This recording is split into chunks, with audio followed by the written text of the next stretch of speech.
everyone, this is Sandy. How are you doing? I'm going to do something I've not done in this channel before, which is watching someone's interview and reacting to it. Shashi Tharoor is super popular. He is, I believe he was a politician as well. He is known for being extremely opinionated. He's pretty well liked. He talked about the impact of British rule on India. I'm curious. Anytime I watch any of his interviews, it's very educating, and it's nice to like react to something as you're learning, and obviously maybe laugh a little bit at his opinions. I'm actually very curious to see what he's going to say. Learn a little bit of history, somebody else's opinions. Let's see. Let's move on to our next question. Oh, it's an interview. It's a looks like a panel. My question is for Shashi Tharoor. Happy Onam. Ah, thank you. Onam, he's a Malu. You too. You mentioned about Britain. Mentioned that Britain left India in a worse off condition than Of course, he mentioned Britain. You also mentioned about reparation from Britain. It's like, give me more.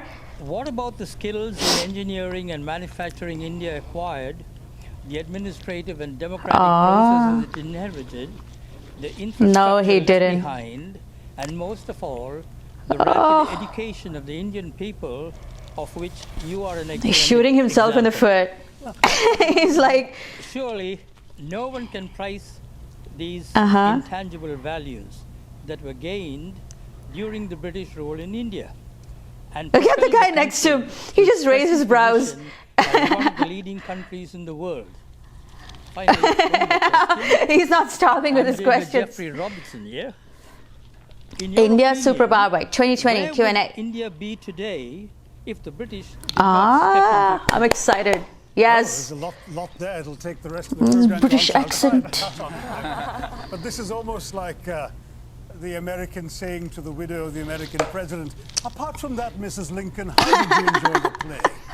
He's got a sense of humor. We gotta came to one of the richest countries give in it the to world, accounting for 27% of global GDP in 1700, 23% in 1800, and over 200 years of exploitation, depredation, loot and destruction, reduced to a poster child for third world poverty. Just over 3% of global GDP, 90% of the population living below the poverty line when the British left. But would they have not? A literacy rate, you speak of if they hadn't come? Literacy rate below 17% and a life expectancy of 27. The growth rate of British India from 1900 to 1947 was 0.001%. That's what they were doing while draining the country we get that. And resources. Education, my gosh, the British, the last thing they wanted to do was invest in educating India. I can agree with that. Will Durant, the American historian traveling in India as late as 1930, pointed out that the entire expenditure of the British on education in India, from the nursery level to the highest universities, was less than half the high school budget of the state of New York. Interesting. All the Indian institutes of technology, the engineering achievements you're talking about, were established after independence by the government of India. There is simply no comparison between the accomplishments of India rising from the ashes the British left us in and what was done in 200 years. I've given many figures. Just take one example, the textile industry, because there you are. India was a huge exporter of for 2,000 years. It was the world's leading. It's hard to know all this history. The Roman Empire, there are debates recorded by Pliny and the thing is, of Roman senators are these accurate? About the amount of the Roman Empire's gold that was being sent off to India because of the tastes of Roman women for Indian muslins. Interesting. Wow. Was it just modernism, the Industrial Revolution that destroyed it, or was it something else? No, that's the excuse that apologists like to make. That I mean, I'm not disagreeing that they looted a whole bunch. They obviously did, but I'm curious to hear his answer on everything else. The fact is, in the name of free trade, the British came in and destroyed the free trade that had made India a leading exporter of textiles. The British soldiers smashed the looms so people couldn't practice their craft. They imposed punitive duties and taxes on the export of Indian textiles while lifting duties on the import of British cloth. And they achieved a captive market at the point of a gun. This is not exactly free trade, as you can imagine. Cities like Murshidabad and Dhaka in the subcontinent were depopulated.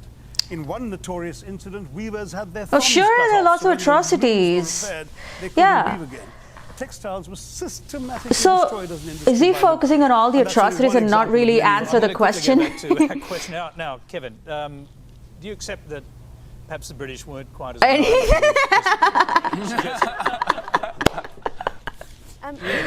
Kevin, there's a lot more there. I've got the book. I'll bring Laurie in here. He gave a speech along these lines to the Oxford Union. He got wild applause from the students and others sitting around the Oxford Union Hall. And I'm just wondering, have young Brits come to terms with their colonial past? It's like asking Germans about young Brits of every class have no idea World War II. about colonial past, and that is being deliberately done. We are deliberately denied or kept away from education about the graphic facts of what the British did around the world, including in this country, to the people of this country. The crimes of the British and the crimes that we committed and that were done in our names over 400 years of pillage and conquest is something that we don't like to think about, and yet it is everywhere in modern British history. The Spanish did that too. Brexit, it's stunning. Not to India, but to a lot of other countries. People who voted for Brexit, what their major fear is that people will come to our country and take our things. And that's exactly why I just can't. How did this go from we don't know this impact on India to Brexit? Schools up to the age of 18, and I got a pretty good grade. And most you never learned a line of colonial history, did you? Well, almost everything that you have just said, I learned from your book. I'm going to throw quickly back to Shashi because one of the great heroes of the Second World War, in fact of the 20th century, Winston Churchill, you've basically accused him in your book of complicity in a famine that killed 4 million Bengalis. Rightly so. 4.3. I mean, Churchill personally took the decisions that actually not only plunged Bengal into starvation, but had the British actually purchase grain that the Bengalis could barely afford to buy in order to ship it to Europe, not to aid the war effort as his defenders claim, but to boost the buffer stocks in the event of a future possible invasion of Yugoslavia. People started dying, and Churchill said, well, it's all their fault anyway for breeding like rabbits. Oh, look at her face, poor thing. People with a beastly poison. Australian ships were docking in Calcutta port and were ordered by Churchill and his odious paymaster, General Lord Chauvel, not to disembark their wheat, but to sail on to Europe, where their wheat might be used in some future reserve stock. On top of that, when conscience-stricken British officials... Yes, I was going to say, did Churchill know people were dying? Of course he knew. Yes, conscience-stricken British officials are constantly sending memoranda to the Prime Minister personally, because it was his decision, saying that people were dying literally on the streets. And all there was no email at that time to backtrack. On the side of the file, why hasn't Gandhi died yet? Wow, really? This is the man the British want us to... Is all of this credible? That's my question. When he has Really? as much blood on his hands as some of the worst genocidal dictators. Wow, that's horrible. That sounds horrible.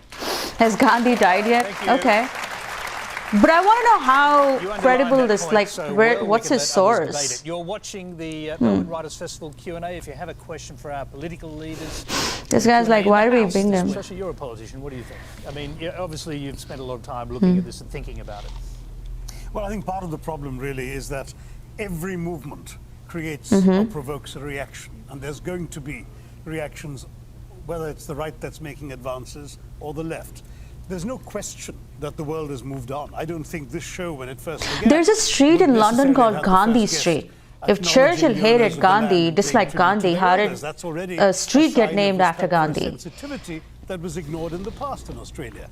I think you'll certainly find that the way in which the discourse has moved around the world on things like homosexual rights, on things like other privileges for same-sex couples, transgenders, all of this... Not moving very fast in India, your own country, I should say. Well, transgenders, curiously, is moving faster than same-sex relationships in terms of political acceptability, simply because culturally we've simply been used to them. That's an interesting point. Homosexuality, frankly, was completely acceptable in Indian culture for 2,000 That's true. years till the Brits came along and really? They outlawed it? We have we are going to come. We're going to come to your notions of the Brits. I think, Laurie, there's actually two kinds of backlash going on in the world right now. There is a backlash against globalization, which has created winners and losers, and these people She see still looks themselves as upset. losers. And they ask why they should vote for politicians or sending their jobs off to Shanghai. But there's also a cultural backlash going on. I think Michael talked about the globalized elites, right? Hillary and Goldman Sachs, all of this stuff. It was a revolt against Davos man on the economic front, but it was also a revolt for greater cultural authenticity, religious identity, nationalism. All of these things, I think, lay behind Trump. Are we still talking about Trump? When did this come out? Marine Le Pen in France. This is a phenomenon that's worldwide. I mean, the details, the manifestation may vary from place to place, but these two backlashes are taking place. Sometimes they're both together. Sometimes they're But isn't that India, the state of the world all the time? There's like some sort of backlash going on all the time. It's one or the other. But we don't have a backlash against globalization. They want to be Davos man. They don't want to reject Davos. Why would there be backlash against globalization? The discussion will change if countries are benefiting from it. Western countries, where it's become a kind of dominant symbolic argument. Well, the Western countries have an influence to some degree, but for example, in India, I tried to introduce a law that will simply decriminalize consensual sexual relations between consenting adults.